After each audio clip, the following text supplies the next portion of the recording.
Hi, everybody. Thank you so much for joining me this Monday. I am Chris Alicia, your host of Intentionality, Unraveling the Secrets of the Universe.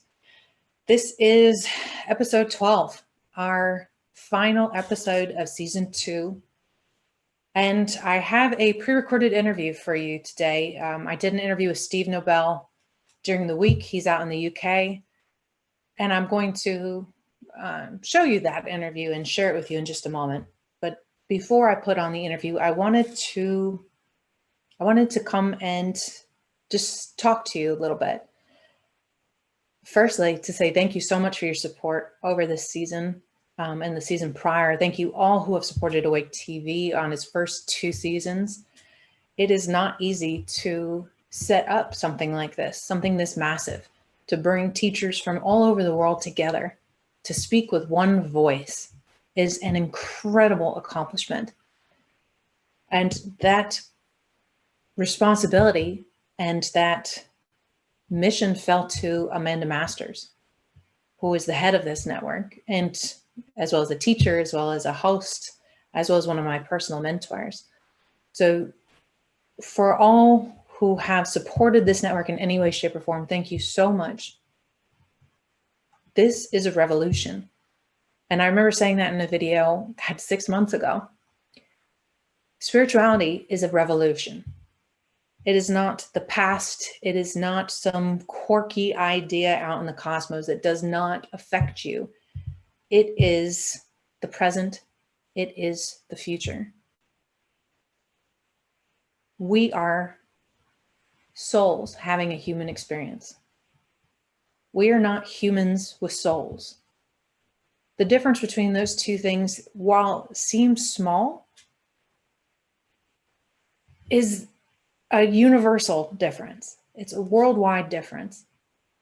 As a human body that houses a soul, what happens when the body dies? The soul just drifts off and goes wherever. And a lot of people believe that. They believe that as soon as you die, there is nothing else.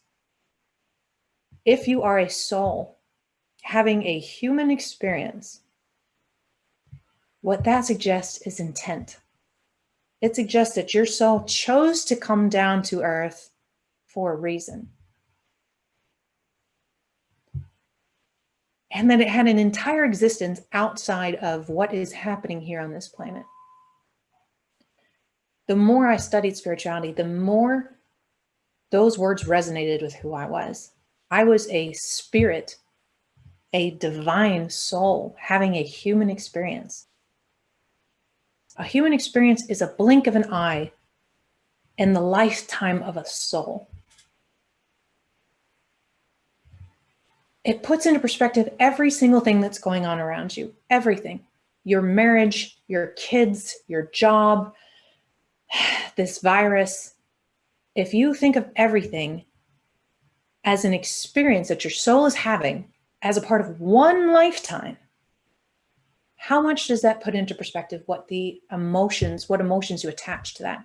How much fear you put into that?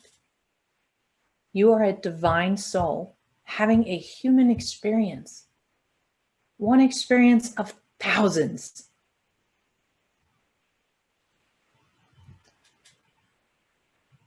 What we do on this network, what our goal is as teachers, and you're going to find this is universal across the spiritual community, is to raise awareness, to raise the vibration, to raise the love on this planet.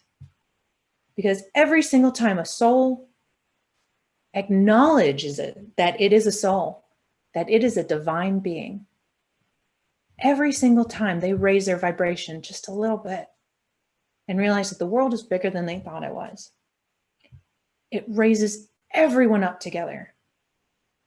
Souls are connected in a way that is so hard to explain if you are new to this world, if you're new to the spiritual world. But you can think of it like a tether, like a physical rope going from you to the person next to you and from you to everyone else on this planet. So if your rope was to get pulled up, what does it do to all the other ropes? It pulls them up as well. We are not in this journey alone. That's something about reincarnation that a lot of books that I've read didn't talk about was how our reincarnations affect the souls of those around us, how the souls around us are a part of our incarnation in such an intimate way that even those we consider enemies have a crucial role in your existence. They make you who you are. Now, that's the topic that I could speak on for days, but I just wanted everybody to take a step back and think about what those words mean. That you are a soul having a human experience. Now, I've been spending a lot of time lately working on my company, which is Ascended Warrior. And Ascended Warrior's mission is to bring spirituality and mindfulness to veterans, first responders, survivors of trauma, and their families. Now, the reason this mission is so important to me is because I see the suffering. I know what it's like to go from feeling like a victim all the time, from feeling alone, from feeling depressed, from feeling like the world did not need me. Hell, the world, I would have been better off if I had died. I felt that many, many times. Just stop the suffering. And I see so many others who have survived traumatic experiences that are feeling that same thing. And it's because we lose sight of what we are. We lose hope. We lose the even idea that there is hope for the future, that we have a reason for being on this planet, something that we were destined to do when we came here. So how do we get that hope back? And I don't want to simplify it. I don't want to oversimplify it. We are souls having a human experience. That's a big deal. Not only do you have hope for the future, not only are you not alone in this, you are not meant to suffer. Ever. Life is an experience. They're lessons. They're lessons that we take just like anything else. Absorb the information, absorb the lessons in it, and let the emotion part of it go. That's not an easy thing to do, but you don't have to do it alone. All you have to do is stand up and acknowledge the fact that you don't have to suffer. Whatever reason you think you deserve to suffer in this life, no. Throw that out the window. You are a divine soul having a human experience. You're being given the opportunity to do what? To do anything. You have a mission on this planet, the same as I do, the same as every other teacher on this network, the same as every other spiritual teacher I've ever met, the same as every person I would meet on the street, people that I will never talk to, people I will never interact with. They all have missions. They are all souls having a human experience. Suffering is not, it's not where you need to sit. That suffering that eats at you, that tears away at who and what you are, that tears apart your families, that eats you like a cancer from the inside out. That is not who you are. You are a divine soul having a human experience. And if I could take that one message and tattoo it across the world, I would. These messages of spirit that myself and all these other teachers with their own companies, with their own groups of people that they want to help and to heal, just like I want to work with survivors and veterans, because I am a survivor and I am a veteran. All of us have the same mission of raising that vibration. And every single one of you that watches Awake TV, that watches the podcast that we put together, or joins classes, joins conferences, listens to meditations on YouTube, you guys are all part of this revolution. So thank you so much. And if you know somebody who is suffering, who is sitting in suffering, and feels they do not deserve to get past that, you raise your resonance and it will raise theirs as well.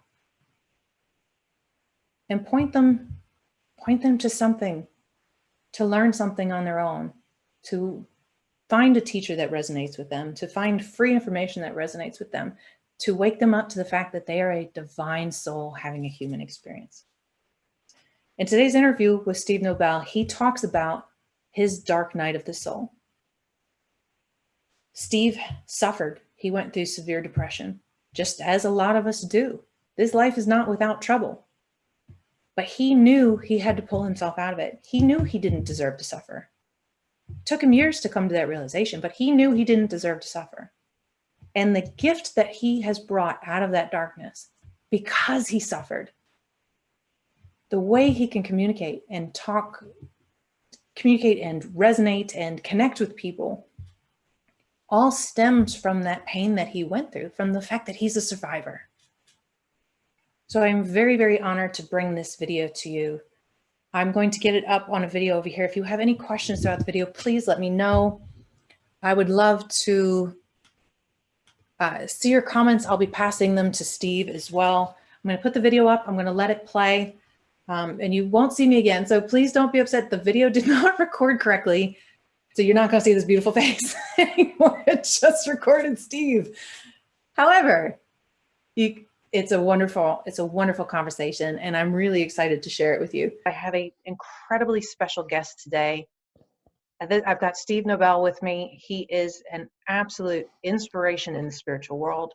I have been listening to his guided meditations and his wisdom for a long time now, and the transformation that it's given me for my own journey has been absolutely profound. His being in touch with the angels, as well as the spiritual starseed elements of our world, has aided so many on the ascension process. And I am so honored to have you on, Steve. Thank you so much for joining me today. Oh, hi, Chris. Thank you. And for that introduction, I should send you some money through PayPal, I think. Or Venmo. I've got both. All right, then, fine. Both. Okay. See, will you give the audience a little bit of your background and introduction? Yeah. So I was born in the late 50s.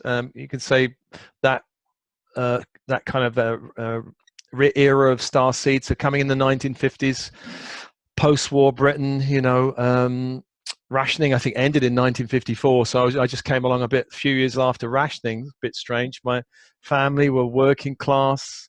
I grew up, and they kind of had a feeling. I think my father particularly had a feeling about me and gave me various warnings about being, normal and not being too weird or something like that.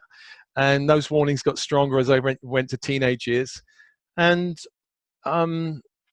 I think I had some experience in my teenage years. It kind of felt I was knocked off track. I was fairly academic and sporty, but then something happened. I became pretty recluse and introverted as a 16-year-old, which is started going into the occult and yoga and spirituality, and really felt that there was nowhere for my interest, nowhere really was welcoming me. They all kind of said, come back when you're 21. So I felt, well, I was reading books on the occult and yoga and going to yoga and doing martial arts and being macrobiotic or macroneurotic at the age of 16, 17. So really, most of my friends then, I started thinking I was a bit weird. I gave up football and just started doing all this weirder stuff. And my family thought I was weird, being a macrobiotic type of person. And so I went and did a normal job. I thought, well, all right, my choice is, should I be normal or not? And it wasn't a great choice, but I tried to be normal. I went in the city financial sector. I met my first wife at the age of 17. We got engaged. We married 3 years later. We had 2 children. And I was settling down for this normal life.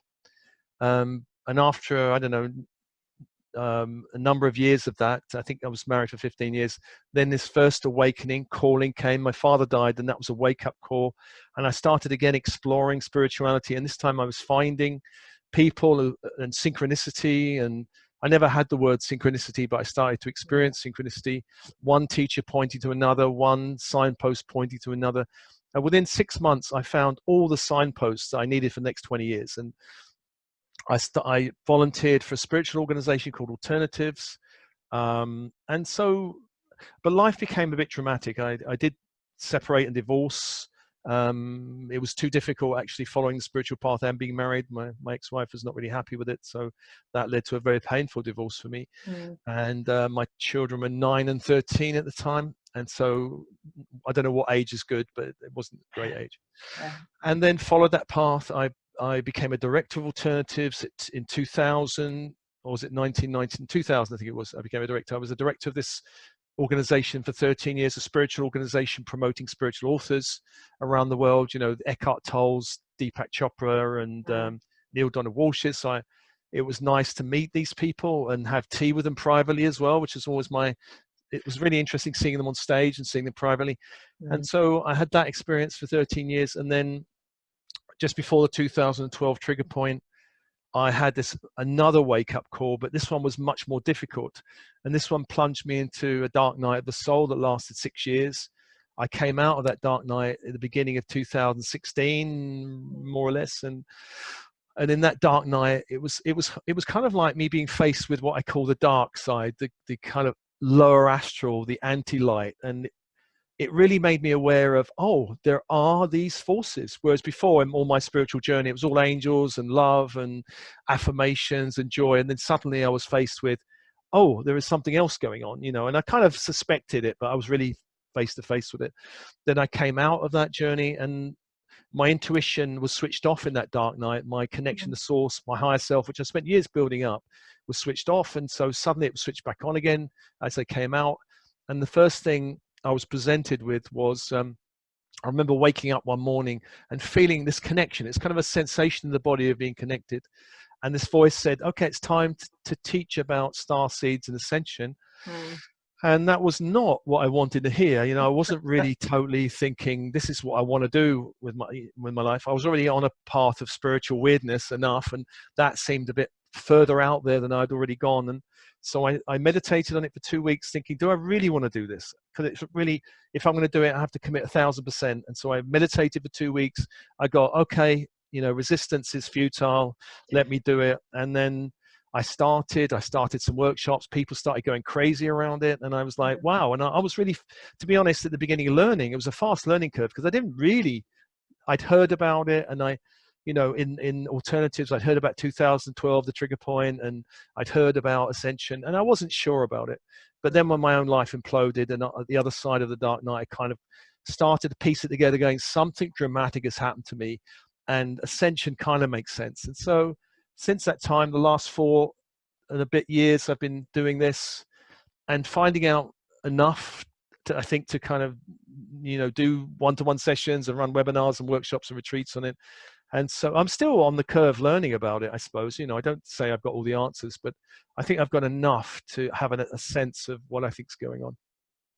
That's something that I've learned firsthand many times is especially for professionals who have a lot of pride in what they do, we want to be experts before we start sharing information. But the truth is, as soon as you start sharing information, more information comes to you. It's never done. You never stop learning about the subject that you're teaching, and stepping out there really allows you to receive even more. It takes a lot of courage to do. Yeah. Well, it's interesting you say that because I remember being in Alternatives, and a friend of mine who was a mentor for a few years, we kind of had a big disagreement because he was really talking about we need to be an expert in our field and embrace our expertness. And at the time, and I still have the challenge with the expert, I think for me is, yes, we have to kind of sit in that leadership role and embrace it, but the expert can indicate a completed item. Here, you know, here's the expert on the panel who knows everything there is possibly to know about anything, you know. But I think any expert, so-called expert, are really on their path, still learning. They're not a completed item. The subject's never completely closed, you know. So I don't like to call myself an expert on it. I'm still on the way. I've kind of taken a leadership role, just like you have, I think, Chris. And that leadership role is holding a banner for something, you know, guiding some people who want guidance. There's still people ahead of me, I think, you know, in the path, and I'm helping the people behind me. Mm. So the word expert, at one level I get, and another level I'm kind of wary of the word expert. I don't know if that makes Yeah. sense. Oh, I completely agree. There's an expression we use in the military that the enemy of perfection, or the enemy of good enough, is perfection. Meaning, Yeah. if you always aim for perfection, you'll never reach it. You'll destroy yourself trying to reach perfection or expertise. You can always better yourself. You can always reach a level that you are good and you can help people. Aiming for perfection, It's a killer. it is. It will destroy you. And Is that this lifetime with the opportunity to clear up hundreds, if not thousands, of other lifetimes, all gunk from yeah, other lifetimes in this lifetime, and embrace something very new. So even if it takes 30 years or 40 years or even a whole lifetime, that's still pretty short in terms of what we're clearing up or what we're embracing at this moment. And ascension for me is a radical change. It's a radical shift in perception, energy, direction. mm, And we take that journey in order eventually to help others, because most of us on the journey are doing it for service as much as our own personal growth. So it's growth, evolution, and service, which are kind of interlinked both together, I think. yeah. And the process that I've seen, not just for myself, but for others, is that cyclical process. Just when you think you've reached that new level where you shed that skin, you find a whole nother level that you need to shed, and Yeah. other things that you need to grow through. And that dark night of the soul really is a launching point for so many of us. So many light workers I've met have had catastrophic things and pain in their lives, but that's what woke them up. That's what pushed them to shed that skin. Yeah. Just, it doesn't fit anymore. You have to evolve into something new. Yeah. Well, the Dark Night of the Soul, I remember someone saying to me, oh yes, Dark Night of the Soul, I had one last Tuesday. And I just kind of looked at them, and I think I might have said to them, well, you know, maybe, but usually a Dark Night of the Soul lasts a bit longer than last Tuesday. That would be nice. Usually, It was a Tuesday, my dark yeah, nights. it was a bad Tuesday, you know, bad hair day. But for me, 6 years, Yeah. and for some people, it's gone on a lot longer. It's really, for me, it's to describe a dark night is, it felt like I'd fell from dimensions. I fall from grace. Mm. Somehow the world started looking darker and feeling darker. For me, I lost all connection to my guiding system, my intuition. I lost, and I also lost a sense of hope. I think in that maybe the world is going to go dark. Maybe Mm. this whole ascension thing is actually the world's going to go down a heavy timeline, one that's not too pleasant, one that Hollywood's been showing us for a long time. You know, the destruction ones, the Armageddon ones, or the dystopian ones. For a while in that dark night, I thought maybe all this hope and optimism is wrong, you know, and I had to go and face that really. And also I was having, for about a year, I had nightmares every night. I mean, where I'm being chased, people are trying to kill me or Mm. trap me, or and it had a feeling of dread, some of these for me. So I was really being chased and hammered by something in my dream state. I couldn't meditate anymore. I had to stop meditating because meditation was too much. It created a disturbance of my energy field. The most I could do was Buddhist mindfulness of breath, which was kind of a very basic breathing, in breath and out breath. And so this was really difficult. After doing extensive spiritual practice, I couldn't do any more of any of that kind of stuff. And I even wanted to get away from the mind, body, spirit whole area.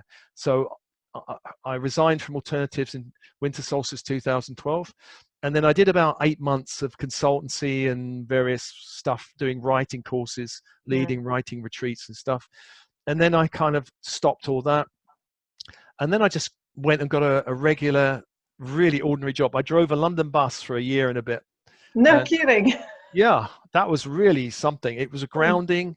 It was hard.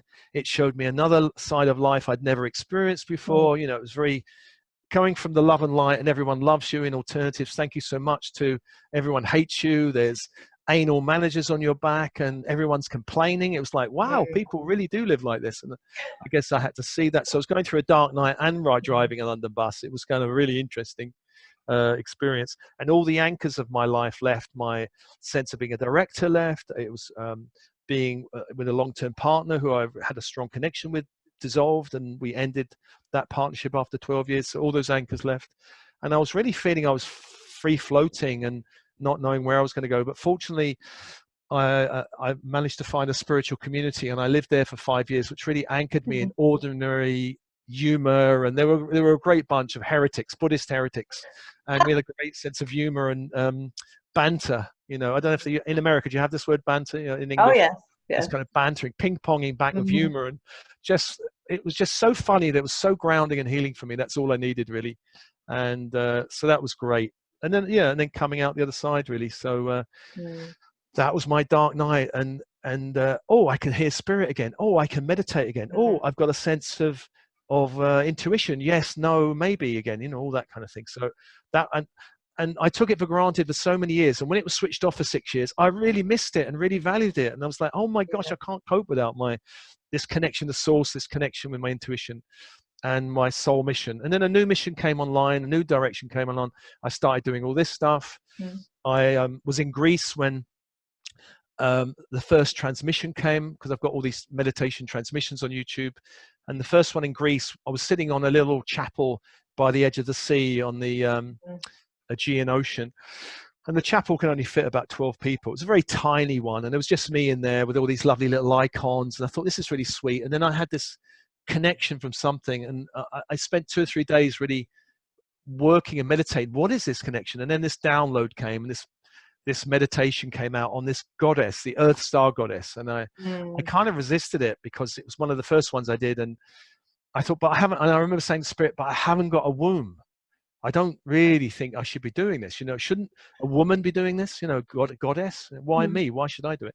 But then I said, all right, then fine. And then I've had ever since then a load more come through. I think I've got about 200 videos on my YouTube channel. So I just said yes to whatever wants to come through. I didn't, you know, and in the early days, I was just a passive receiver.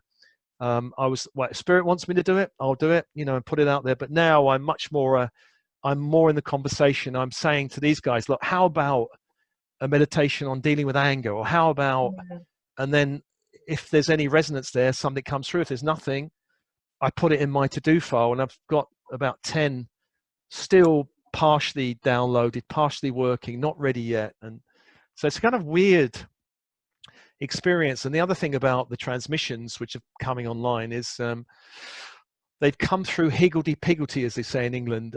They come through like jigsaw pieces, you know, a goddess here, an archetype there, meditation on an emotion here. There's no logical sequence to it. And so I've kind of thought, well, where's the logic in it? But now I see they're almost like jigsaw puzzles, which are fitting in all kinds of arrays so that people can find their connection into it in different ways. So I've let go of my left brain, trying to say, all right, I'll try and make them all totally logical. Here's the Egyptian ones, here's the Greek ones, here's the emotional ones. But my left brain has come in because more and more I've said to Spirit, well, if I'm going to channel these things, I have to know what they're for. I have to know there has to be a point to each one that's a set structure. I need to know the steps. You know what I mean? Each one has a structure to it. And so I run it through my own system now and go, yes, it's working. No, it's not complete. There's something missing. What is it? And then I go back to them and we work it. And then so that's where my left brain comes in a bit. Yeah. They have to be structured within the meditation itself. The whole lot are not structured. There's no sequence to them, but each one has a structure. It has a beginning, middle, and end that goes somewhere. There has to be a point rather than, well, I hope you feel good at the end of it. You know, that's not the point of them. Yes, but it's part of it. I do hope you feel good. You know, I hope it raises your vibration, but there's more to it than that. Well, in 3D, we need an ego because 3D is dangerous. You know, it's not, 3D is not a lovely, happy, I mean, you've been in the military, you know, if you're going to Afghanistan and go, we're going to sit on a rock and just do our affirmations, you know, it may not work so well. So we have an ego to go, you know, watch out, be careful, go down that road, don't go that one. And we have this 3D ego, but the 3D ego, and of course, some people's egos don't even function well in the 3D world. They're not really functioning well there. So the thing with an ego, we need an ego that's fluid and flexible and open, and one that can grow and accommodate many different maps of reality, not just, well, this is what works here, so I'm going to just spread it everywhere and do the same thing. For example, I'm an authoritarian boss at work, so therefore at home I'll just be that way with my children or my wife. All this, that just doesn't work. So we need to have a certain amount of flexibility and fluidity, and be willing to change and grow and upgrade. Even in 3D, we need to do that. In 3D, the ego is about separation consciousness. It's about us and them. It's about me against. It's about, in America, it would be Republicans versus the Democrats. Who's the right, who's the wrong? In England, it's Labour and Conservative and any other party that's in between. And it's the newspapers. Who's to blame? Who's taking responsibility? Who should be fired? That's all the 3D, which country can we invade and grab their resources, or all of that, the whole lot. Who are the terrorists? Who are the good guys? The good guys, the bad guys. There's that whole, the old John Wayne movies. There's always the good guys and the bad guys. Yes. And in 4D it shifts. In 4D we start the core of 4D is I'm more than my body. I am. There are many lifetimes. I'm a soul, and this is just one lifetime. That's one part of it. And there are other aspects to it, which, like, I'm a masculine and a feminine energy. They're both in me. And the other energy, which is very spiritual, and it's a new one on the planet, is I create my reality and I co-create my reality. And that concept has not been on the planet for a long time. It doesn't exist in 3D because I don't create my reality. The government creates reality, or my boss creates reality, or my mother-in-law or wife create my reality, or whatever it is, or husband.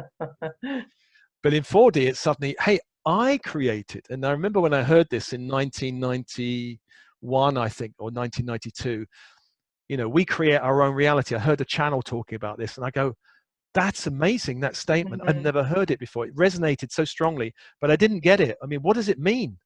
And I spent a long time going into it. What does it mean? I create my reality. I co-create my reality. I read all the Seth books, the great channel Seth. Yeah. A channel by Jane Roberts, a brilliant channel, absolutely amazing channel. And The Nature of Personal Reality is one of the most brilliant books written on how we create our reality. I've read it 10, 12 times, and I don't think I could get more than 20% of it, really. It's just so deep, the whole thing. And so that's 4D. So in 4D, we do the mantras, we do the affirmations, we do the vision boards to start creating our reality. We watch our language, we change our wording, we focus on the positive, we kind of clear out the negative and all that stuff. We focus on what we want rather than what we don't want. That's 4D. I did so much of that stuff, so much mantras, so much rituals, so much manifestation. I did all of that, and it's brilliant. It's absolutely brilliant, and it taught me a lot.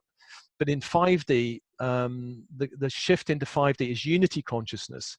It's I am one with source energy. I'm one with my higher self. I'm one with all these forces at work in the universe. The world is my mirror, and I can change the mirror by changing myself. And the other aspect of 5D is I stabilize my vibration. It's all about vibration. It's not so much about manifestation, it's about vibration. If I stabilize in peace, in joy, in love, if I remove all limits to love, all limits to joy, all limits to peace, all limits to possibility, then 5D becomes a wild ride, an amazing ride, where then rather than manifesting, I mean, these days I just simply think, wouldn't it be nice to do X or Y? And then somehow it kind of happens.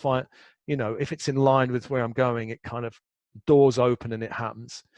And so that's where I'm at. It's more about vibration than doing all the vision boarding for me at the moment. So they're the shifts. So we can't take a 3D ego into 4D. Our ego has to shift into 4D. Our ego has to accommodate, I create my reality. There are all these energies inside of me. It's a much more fluid way of being. And in 5D, we have to shift up again into another state. So our ego, which fights the journey, our 3D ego will fight, because it's like if you or me go into 4D, then it's the death of the 3D ego. It views it that way. This ego will not exist in the same way, so it fights. and it fights in all kinds of ways. It fights by avoidance, distraction, busyness, drama, addiction, doubt, fear.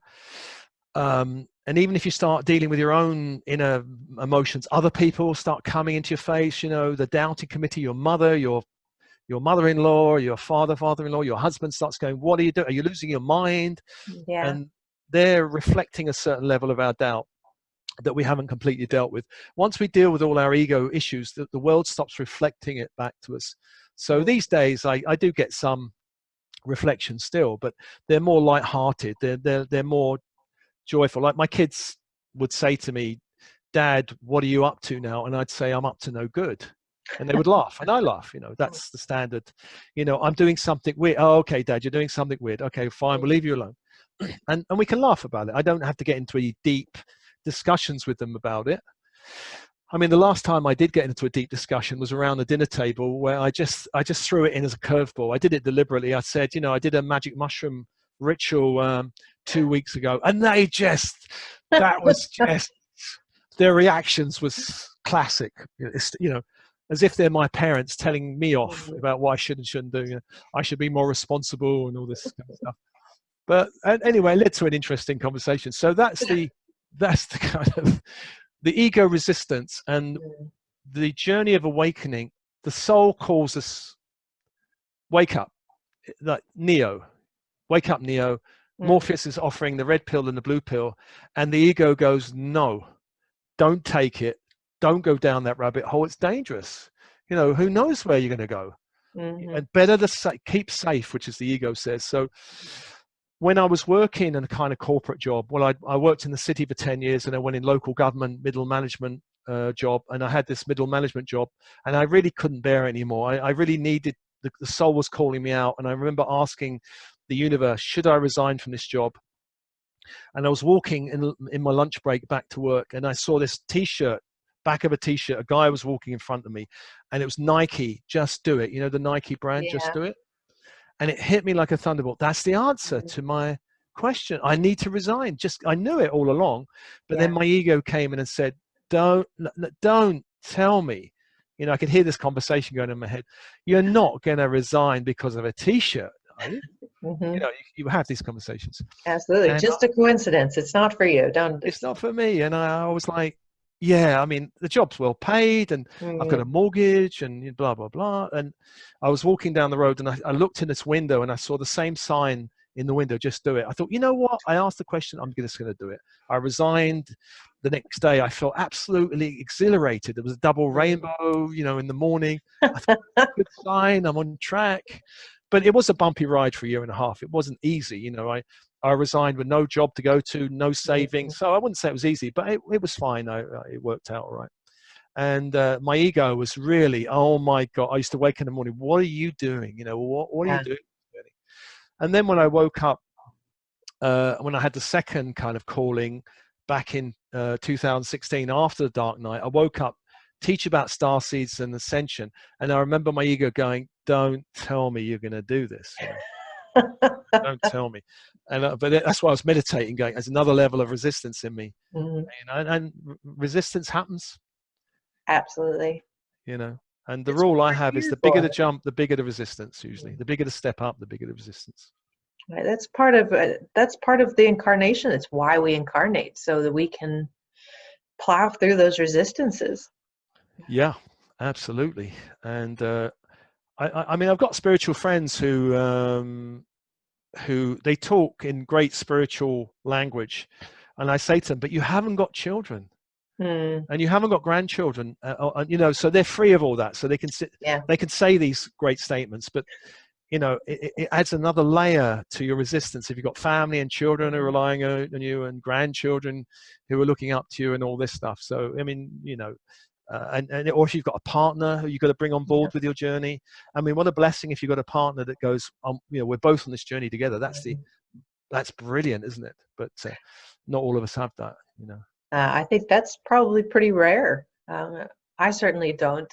My husband's not awake, and that is a big part of my journey, is to navigate that and to not let that mirror of my own fears really stifle or stop me from continuing forward.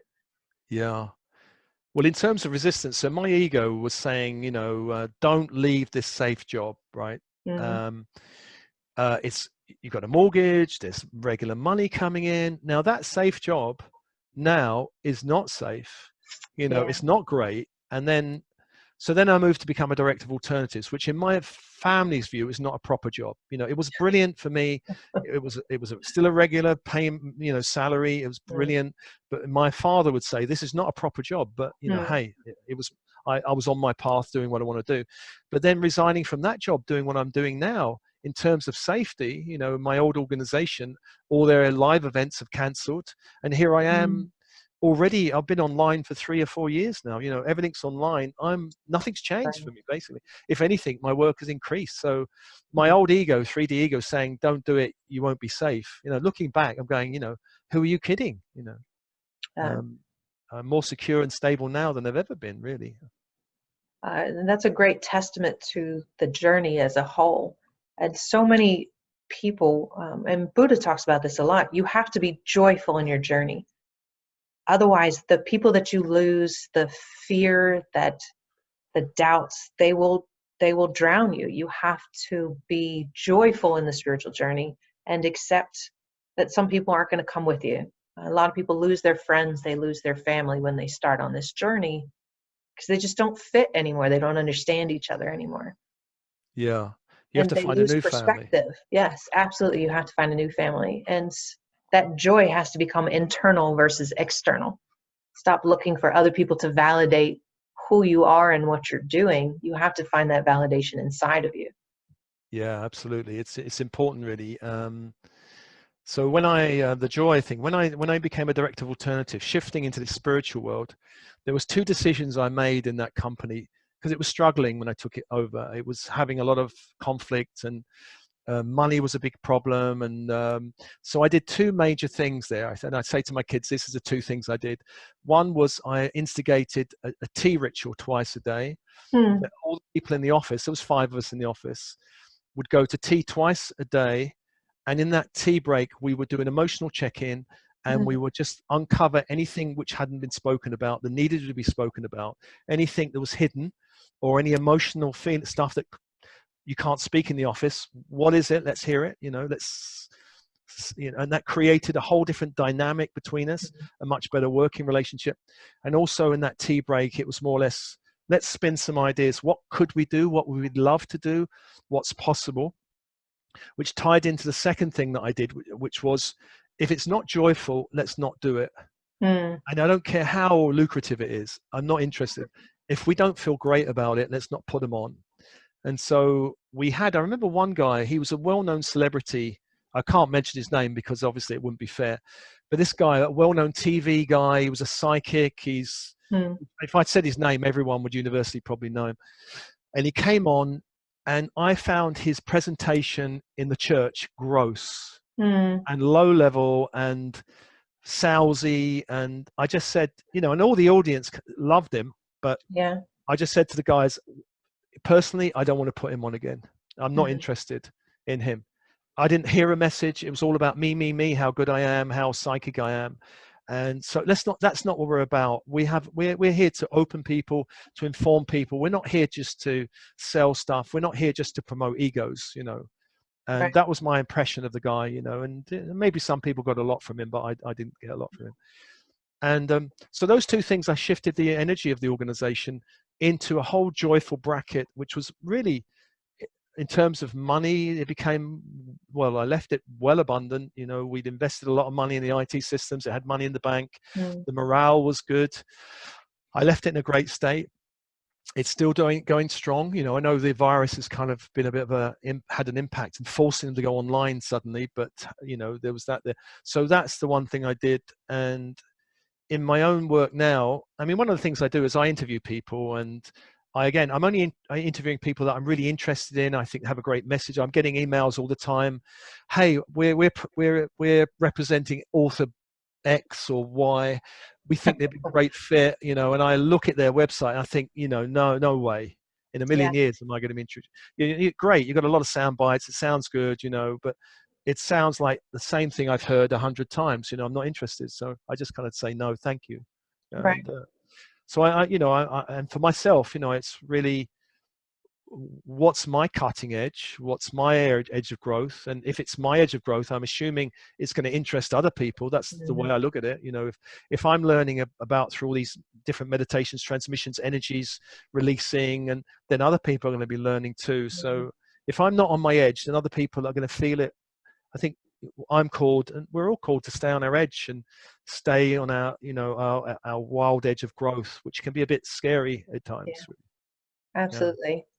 And I got to say two things. First of all, the tea time is super British, and I love that. It's just so English. Yeah. It just made me smile.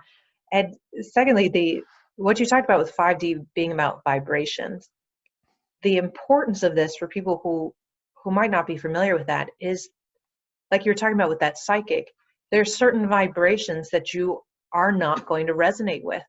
They are not going to help lift you up. They're going to make you feel lower, or you just get that gut feeling that something's wrong. That's vibration. Once you start to attune to that and grow that, it'll not only bring people into your field that resonate at that same level, but it will help you navigate stuff that just is no longer needed in your field. Yeah, absolutely. You see that a lot in the spiritual world. There are a lot of leaders that resonated so heavily for people for a very long time, and at some point their message just didn't resonate anymore.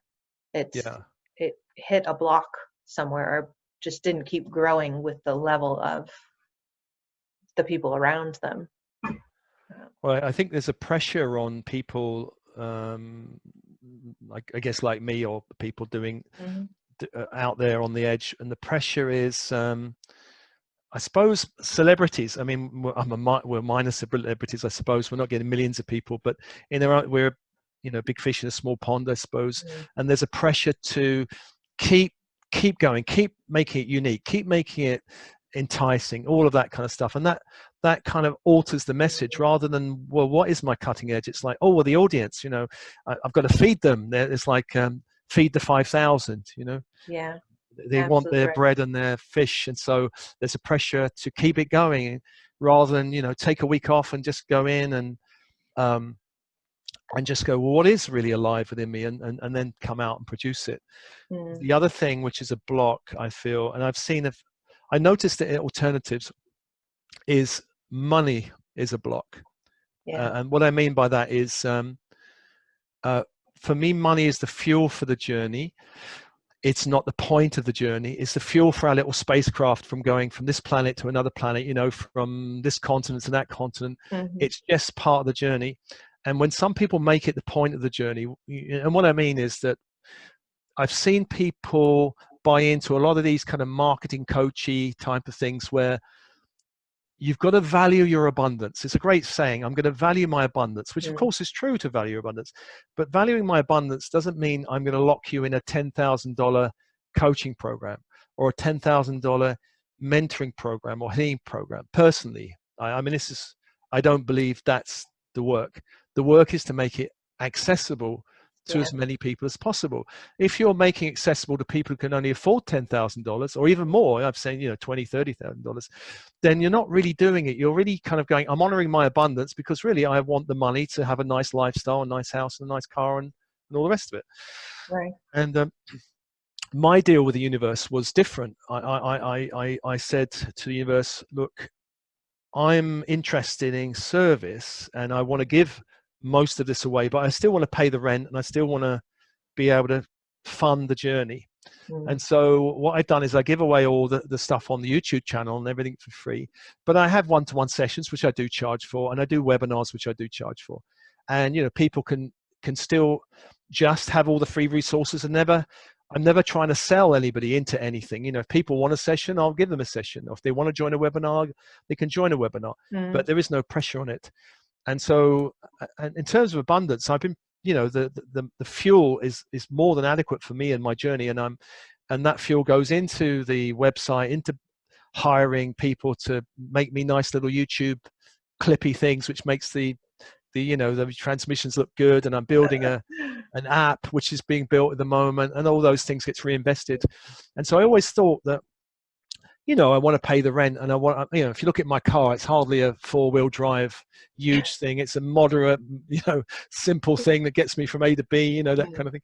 So I have simple needs, really. I don't really have any needs as such, but I think this is where money can be the block, where I want to make it accessible, and I want to keep using these free channels to put stuff out there on my website. There's a free resource library, YouTube, SoundCloud. I've got all these Facebook and Instagram channel. People can, it's all out there really.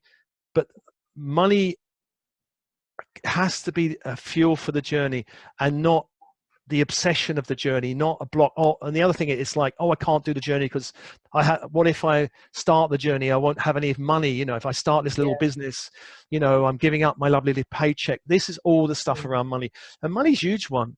It's usually money or relationships which form blocks. My husband doesn't agree, or I don't have enough money. They're the kind of things which I can't start. They're common blocks really, and ones that I've had to transform in myself. So I've woken up at night, in the middle of the night, going, do I have a pension plan? Not really. I don't. Oh my God. Am I going to be okay? But of course, Spirit says, breathe, relax. Don't let all that, the ego's going, very valid questions. What's your your insurance plan? And, where are you going to be in 5 years with insurance? And I'm like thinking, well, I don't know. Pension, I haven't got any. Although strangely, I discovered I did have a couple of things which was hidden, and then suddenly money rolled in, and that's kind of nice. It was totally unexpected. So I found out I didn't have to worry about my pension plan after all that. And I don't think I'll ever stop working. Really, I think there is no retirement for. I think there's something I'm missing here. And I woke up one morning at 5 o'clock, and I got this download, which is really the 3D work ethic versus the 5D work ethic. And I was like, this is really cool. And at 5 o'clock in the morning, I was kind of writing away on my computer going, what is this? So basically, America is the capital of the Protestant puritanical work ethic. I mean, it's really worse than Britain. So this is the work ethic that I channeled. It's a person's duty to achieve success through discipline, hard work, effort, thrift, frugality. Hard work leads to the attainment of every desire. Success is a sign of eternal salvation. Success leads to happiness. Happiness and success are linked to material acquisition. We have to deserve and earn our happiness and success. We have to sacrifice and suffer for happiness and success. Happiness and success are problems to be solved. They are experiences we must make happen. And then when we attain a certain degree of both, we must protect them and control them as far as possible. There is only so much happiness and success available in the world. Therefore, what we grab will necessarily probably detract from that of others. We get more of the pie and others get less, kind of idea. The devil makes work for idle hands. Busyness equates with godliness. Time is money. Our time is finite, yet we exchange our time for money. We spend our time. That's the Protestant work ethic, which when I'm in America, and I look around, I'm going, my God, everyone's in their cars. They're minimal holidays. They're working hard. The dollar is king. Yeah. I had a good friend told me years ago, American friend, said, you don't understand America. All you need to understand in America is the dollar is king. And I'm like, really? Okay. All right. It's unfortunately true. I've put in, I think I had a paycheck, a 2-week paycheck. It was over 200 hours of work that I'd done in 2 weeks. It was not a great 2 weeks, but that's what drives us. And I'm on the East Coast, so I obviously in the DC area, that is our life. We drive an hour to 2 hours to work every day in back-to-back traffic. Yeah. You sit in meetings, you're constantly rushing and answering emails. It's a very gray world that's not about people, it's about information. And then you drive another 2 hours home to hopefully get something in your stomach, maybe watch a little TV, do it all again. Yeah. That's our status quo. Well, the shift in ascension in terms of money, work is out of that. And It's around, well, I'll read you the 5D play, flow, Mhm. miracle ethic. And I think there's a new ethic coming in anyway, which is around play, flow. And a lot of the big companies are embracing, creativity, play, and a lot of the bigger companies making money are really doing this, even whether you like them or not, like the Googles or the Amazons or all these people, they've adopted a more creative approach to business. So this is, although I'm not saying they're 5D organizations particularly, but they've adopted a play flow ethic. Mm. So courage and faith are the ways out of the old paradigm. The way out of 3D is courage and faith, because we have to get to the point that says, enough is enough. I ain't doing that anymore. I'm doing something else. We must yearn for a better way. Our ability to shift from hard work to curiosity, fun, and play determines this shift.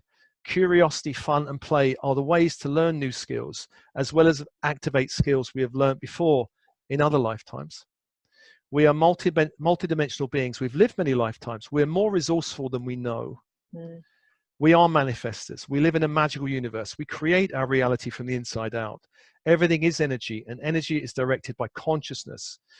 Our ability to raise and maintain a high vibration determines our reality.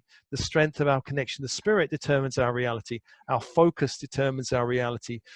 The ability to change our life scripts, stories, and beliefs determines our reality. We determine and define what happiness and success means to us. It's very important that we create our own definition of what is happiness, what is success. Because, I mean, a lot of guys, for example, I say, well, they want to be successful. What does it mean? I don't know. I want to be successful. Well, I guess more money. They haven't thought it through always, Our values, gifts, and dreams determine and define happiness and success. We must determine the rules we live by.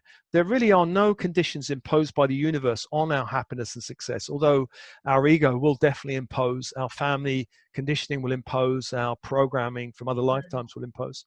Our time on earth is precious. Our time is a finite resource, but we choose to use our time well. I mean, I think one of the only resources we can really say is finite is our time. Even if we live to 100 or 150 years, it's still finite in this lifetime. So we should use it well. And, the Buddha would say that death was his greatest teacher. He didn't have any other teacher apart from death. Meditating on death. Our time is finite. Use it well. Be joyful in each and every moment. Be in the moment. And so death is not morbid. Death is like a call to be in the present moment, really. Absolutely. And you sound like you've got a good sci-fi background, and I'm a sci-fi junkie as well. Oh, yeah, I love it. They always talk about, in sci-fi books, immortals have lost the joy of life because it's not short for them. They'll live forever, so they don't need to enjoy the moment. Our lives as humans are short. It forces us, it allows us to live in a moment in a way that immortality would never let you do. And it's something we forget when all we're doing is getting up and going and repeating this pattern over and over. Yeah. That is, our being here is about joy and it's about love. And I love that idea of living and working through your passion, through your creativity. So many people that I know in the military and government think they have no creativity at all. And they say this openly, like you're just not acknowledging it. That's what we are. We're creators. Yeah. And I love that. And I love that this has shut us down, this virus, because especially for those of us who work too hard, who live in that rat wheel day in and day out, we are now forced to stop. And when you have nothing but time, and you are forced to look around at your life and say, what have I been doing? Is this how I want to live? Is this how I want to show up? Is this bringing me joy? It is such a gift to be given the opportunity to see that, to stop long enough to really look behind us and say, is this how we want to continue on? Yeah. Well, there's two things come to mind. One is that our 3D egos say, very paradoxically, we are immortal. We're immortal. We're going to live forever. Don't worry about death. It's just not going to happen. I remember being a kid thinking, death, I'm never going to die. We sometimes live like there is no There is no clock ticking. There is no end of this lifetime. And then suddenly we get to midlife, and suddenly it's like, oh, sugar, I'm at midlife. How did that happen? And there's a midlife crisis. And there's all the 3D magazines saying, stay young and beautiful. For men, they go out and buy the red sports car or whatever they do, and women, I don't know whatever they do. And Botox. Typically. Botox, yeah. Botox, yes. Yeah, of course, yeah. And so this thing of the ego gives us a message we're immortal, and of course it's a false message. Mm-hmm. Our body is finite. The spirit is immortal, but the body is not immortal. And we could go on for a long time, and I do believe that there's a shift in our lives where more and more people are going to be shifting the way they live, the way they eat, Mm-hmm. the way they embrace more light in the body. And I think actually our bodies could go on for a lot longer than we are living at the moment. So there's that. The other thing that comes to mind is our ego could be trained to teach us that we're not allowed to have a voice, that we're not creative, we have no voice, we can't express anything other than what we're told or conditioned in. So in my family, my father would say to me, children should be seen and not heard. And when I worked in the corporate world, I didn't have a voice. I couldn't say anything creative or new. I had to toe the line. It's like one of my favorite films is Jerry Maguire. I don't know if you've seen that, Chris, where Jerry Maguire. Yeah. Remember, he has this moment where he has a moment of conscious. He has a breakthrough, and he types this mission statement, and he sends it to all of the executives in the organization. Then his ego goes, what have you done? And he goes in and everyone's applauding him, but in the background, two of these guys say to each other, well, how long do you think he's got? And he goes, oh, about a week, Mm-hmm. and then he's off on his journey. And so, but then he finds his voice. He found his voice, and basically the corporate world doesn't like it. It doesn't want you. I'm sure the military didn't want it. When I was in local government, they didn't want to know my voice. I didn't have anything to say. So having 20 years of no voice and suddenly being propelled into the spiritual world where I'm listening to people, in alternatives in the spiritual organization every week, give all these different stories and ideas, and then finding my own space to share my voice. And now I've got a YouTube channel with 92,000 plus following it, and all of that. And suddenly thinking, I've got a voice. And so it's a real shift for me in, I have a voice, I have something to say, and I'll keep saying it till I don't have anything to say that's useful to people. And then I'll go and retire and, study butterflies or something, Well, I've written 5 or 6 books, and I've given them to my grandkids. Who knows what they'll make of it when they grow up? Hopefully they'll make. No, they're spiritual, personal development books, but I've wrapped them up for them. Do not read till you're 21, type of thing. And and certainly in the most recent ones, I noticed even in writing books that I was adapting and toning down my message. The first 3 books. The more recent ones, I go, what have I got to do? I'm just going to say exactly what it is and not worry about my publisher or the audience. And they're the ones I'm most proud of, actually, the ones where I've just said exactly my story. And, I don't know what my grandkids are going to make of it, because it's quite a wild story, the kind of dark night of the soul kind of books and all the people I met and the adventures I had. But hey, I don't know what they'll make of it, but I had to write the books. And my more recent one, Star Seeds, which is a free book, it's had about 60,000 downloads, and people have commented more on that than all the other books. I think it's only a 50 or 60 page book, but I've had more input from that, where I just said exactly, without no censoring or editing, just exactly how I feel about the process. So yeah, I think we find our voice, especially, and I think for those who don't feel they have a voice, it's almost like they've set up the lesson or the challenge of no voice. So the gift is finding the voice, no creativity to finding creativity, no power or feeling disempowered to finding the power. That's, you see what I mean? The shift. Absolutely. We set up those roadblocks to find the other side, the opposite, the gift, really. And that's finding your voice and then being authentic in your voice. What you talk about, delivering the messages with that authenticity does take them to a whole nother level. And in the Vedas, the chakra system talks about the heart is the bridge between the lower energies and the upper energies. And the first level of the upper energies is the throat, is that authentic voice. and being able to deliver your voice without fear, without censorship, is the first spiritual level. It's the first ascended level of humanity. Yeah, So, absolutely. So this is what we're going to do. So I encourage everyone listening to this. I encourage all clients. You know, if you've got a message, start to say it. Start to yeah. write it down. You know, and in time you might want to start your YouTube channel or something. You know, and don't worry too much about it, because in the beginning, no one will find it until you Mhm. start letting people know about it. Because I mean, one of the most common things I found in authors and people doing this kind of work is, I want to be visible, I want to be seen, I don't want to be visible, I don't want to be seen. There's these paradoxical things going on. Yeah, I want to do the job. No, I don't. Yes, I do. Mhm. I want to be, I want people to read. No, I don't. What would my mother think? You know, all this kind of thing.